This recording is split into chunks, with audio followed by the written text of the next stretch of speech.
because it kind of lays a foundation for our saint today, Alexander Crummell.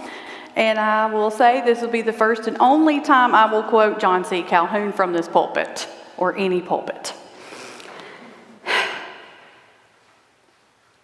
If he could find a black man who knew the Greek syntax, he would then believe that the black man was a human being and should be treated as such.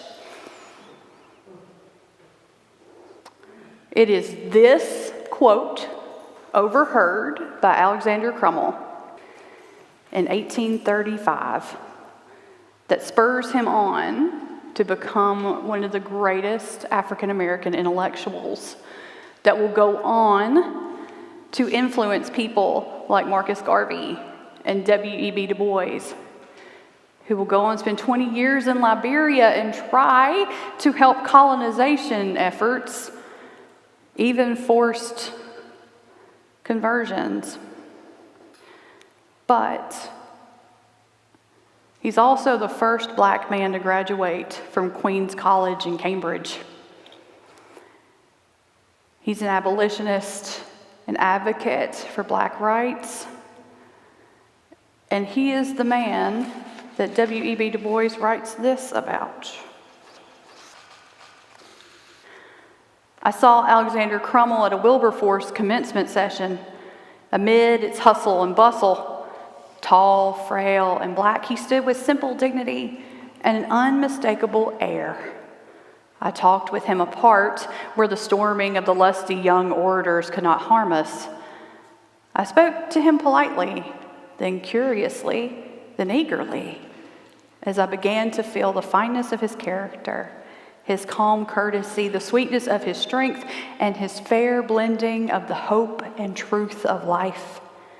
Instinctively, I bowed before this man as one bows before the prophets of the world. Born of a free mother and a slave father in 1819 in New York City, he grows up until he's 13, and he's sold into slavery, or his father is sold into slavery. When he was 13, his mother becomes free, and his father becomes free in Alexander's adulthood.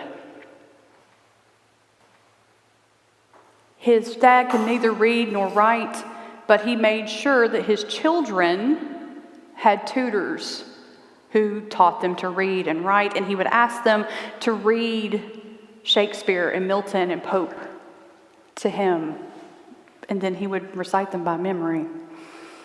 This is the background which Alexander Crummell, one of the first African Americans ordained to the priesthood in the Episcopal Church, is born into.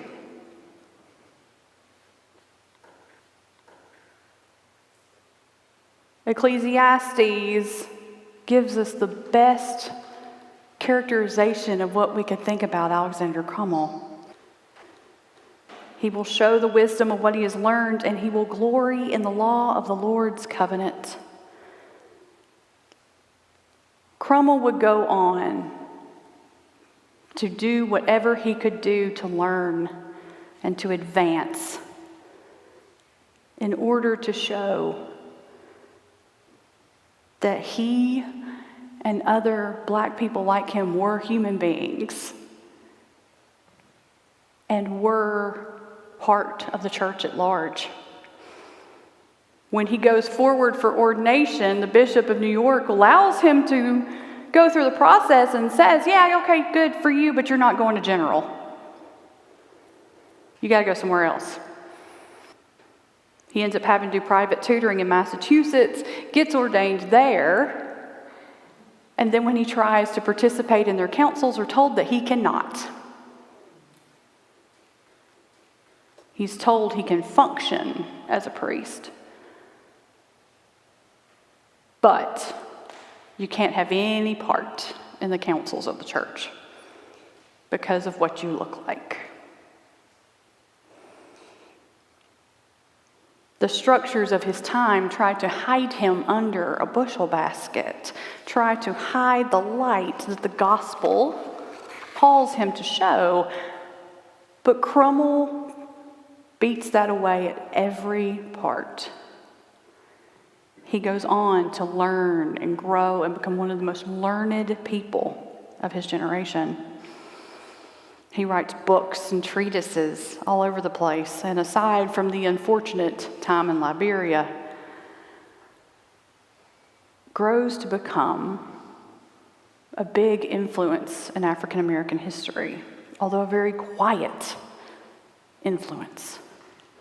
I'm sure many of you probably never heard of Alexander Crummell before today. How many of you had heard of Alexander Crummell before? Les doesn't count. Okay, Les doesn't count.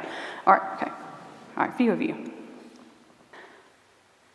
But the witness that he gives us is that regardless of what is put in front of us to block us, regardless of what things may other us, regardless of who we are called by God to share the wisdom that we have, and we are called by God not to allow ourselves to be put under the bushel basket.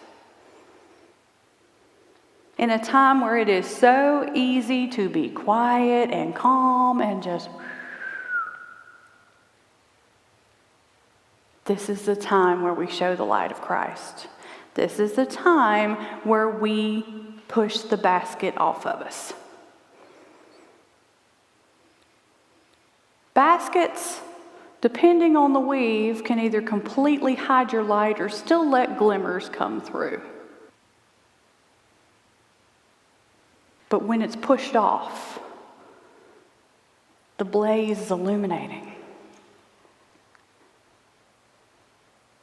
Crummell gives us a witness of what can happen when we allow God to work through us and knock the baskets that get put on us off. So the question today is this: what baskets are we putting on ourselves, or we're letting other people put on us, that hide our light? That hide our light and the light of Christ. It could be our light individually, our light as a church, a light as a community. What baskets are being put on us? And what will it take to knock it off? I talked Sunday about the cost of discipleship. And getting your basket knocked off is one of those.